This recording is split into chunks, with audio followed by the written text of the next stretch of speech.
Today I want to look at 8 reasons why perhaps your self-identity is wrapped up in being nice. Hang on.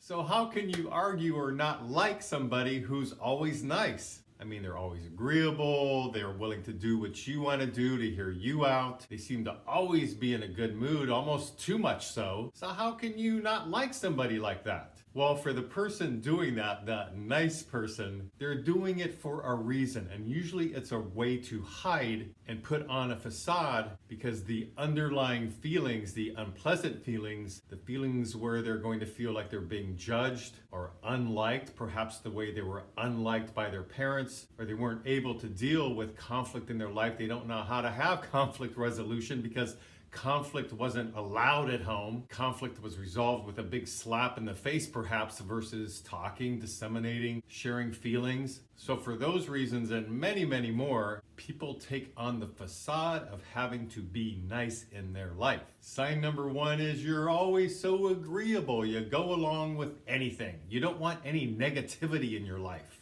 Negativity may mean something's off, and because you were probably raised in a family which didn't know how to deal with negativity, meaning everything was black and white, your parents were maybe very rigid, so they didn't want to see the truth of something, so people had to be on, they had to perform. Appearance was all that mattered. It's what the neighbors think about you. So if you're raised anyway in a performance mode, and maybe you had to do that for your parents, then you don't know otherwise. You think you have to be nice all the time because you didn't want to rock the boat at home. And so anything negative was something horrible. For a kid growing up like that, everything has to be positive and wonderful, and any uncomfortable feelings can't be looked at. So then as we get older, anything negative is something you don't want to deal with. You don't even know how to deal with it.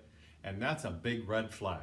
Number 2 is you can't let people down. You're the one who has to be there for them. You're the one who's able to smooth things over because chances are you had to smooth things over at home growing up. Maybe you had an alcoholic father who would come in drunk and you didn't want to mess with that, right? And so you're tiptoeing around, walking on eggshells. And in the walking on eggshells, you learn that you had to be the strong one. You felt on some level you had to deny your feelings, even though you may not have been consciously aware of that at the time, because you have to be the strong one in a way. You're the one who's not going to react, which then means the people around you perhaps see you as strong when really the opposite is true. But because they see you that way, you've learned to not let people down.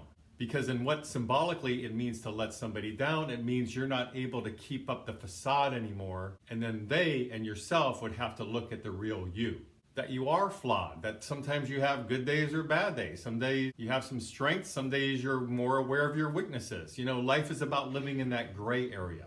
Number 3 is other people don't seem to pay attention to you the way you pay attention to others. So you're very other focused, but other people don't seem to be very focused on you all the time. What's up with that? Well, when we're too nice and are paying attention to others, people get used to that. They think that this is what the friendship or the relationship is all about. And it's not really their fault because they're just going by what they see, how they're observing your behavior. And so a lot of people will just take that in like, wow, what a nice person.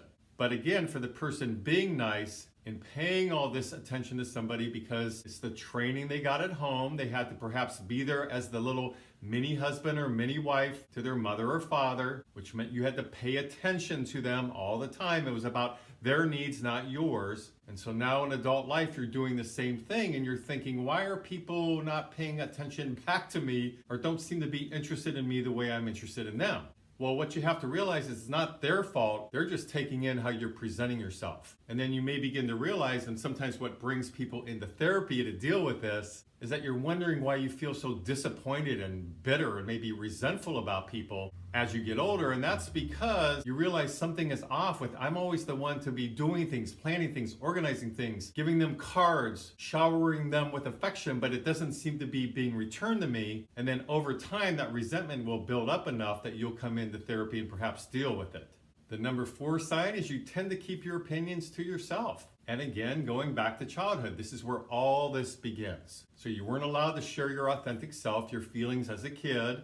You learned that you better not say too much because you either weren't accepted for it or it would rock the boat, or your parents would just flat out tell you to shut up. They didn't want to hear you. Or maybe you got non-verbal cues that you're not supposed to say much. Children are supposed to be seen and not heard. And you really internalize that. In fact, it got you through childhood in this toxic family you grew up in.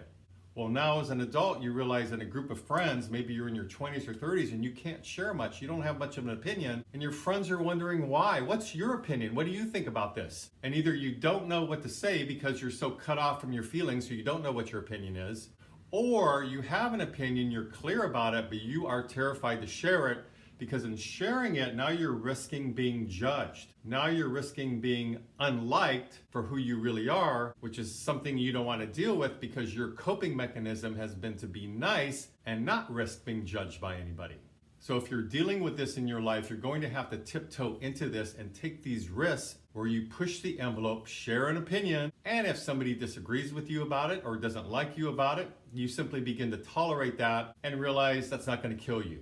Number 5 sign is you so need to belong and feel liked by a group of people or family members or whoever. And of course, this applies to your significant other as well. You have to be liked. You have to belong. You have to feel like you're a part of. And if a group of people are doing something and you're not included, you're going to take that very personal. What did I do wrong? You're going to have that sense of not belonging. And on some level, it's exposing to yourself how you felt as a kid at home with your parents and maybe your siblings. Maybe you were the odd man out. Maybe you were scapegoated. Maybe you were always made to feel less than on some level. If you grew up like that, feeling like you didn't belong, you didn't attach well to your parents, maybe you had attachment issues, then as an adult, if you haven't dealt with this, you're going to have a strong reaction if you don't belong. Somehow you're being ostracized. And then you may have to confront the issues of what being nice really means, which is a way of hiding. And again, there's nothing wrong with that. I did that a lot in my life. Being a victim of emotional incest and having to perform for my mother all the time made me grow up thinking that I've got to get people to like me. I've got to be nice to do that. So when you have realizations, it's not a bad thing at all. In fact, it's a blessing. It's gold. Follow the vein of gold into what it really means, what it's all about.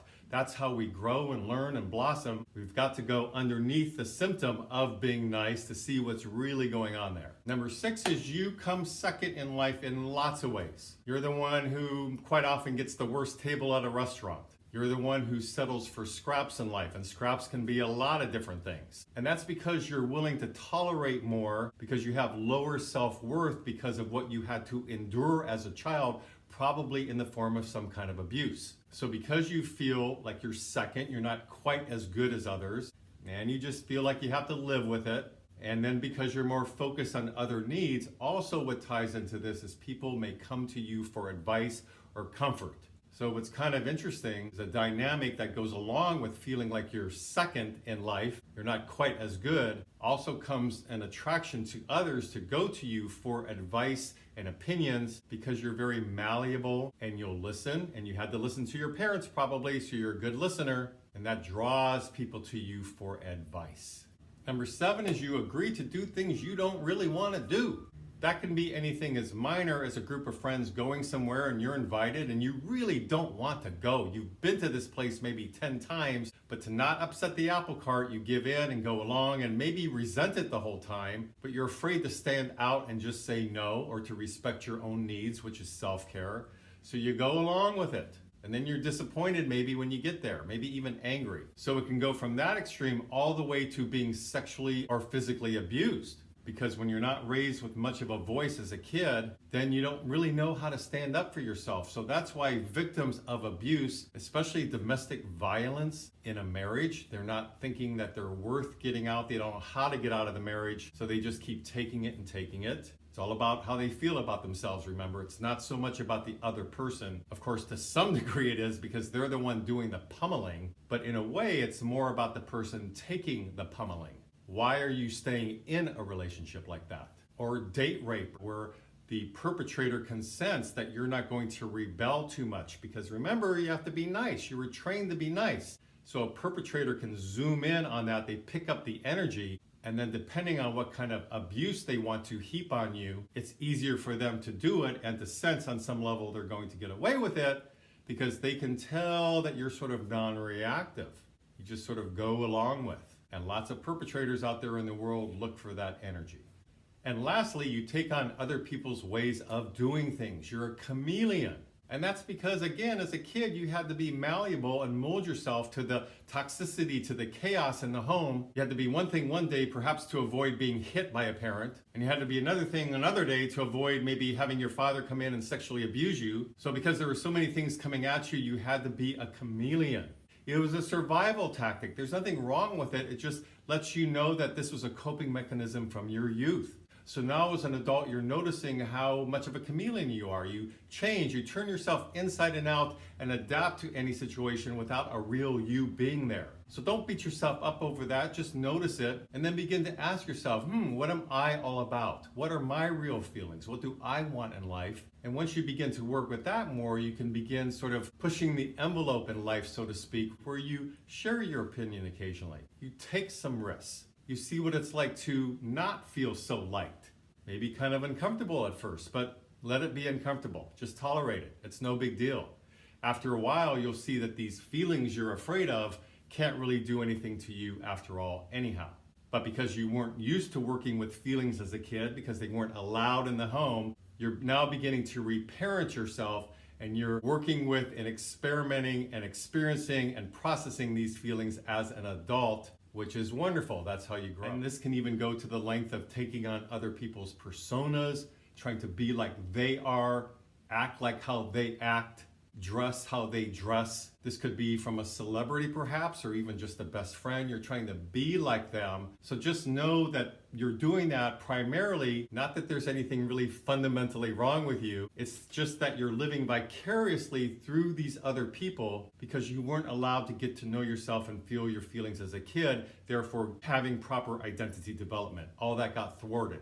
So if you notice that you take on other people's personas and so on, listening to the music they listen to, doing what they want you to, just know that there's some childhood work to be done here. And with some introspection and perhaps talking to a therapist, you will begin to feel more comfortable about what you authentically are all about, and then you won't have to do that so much.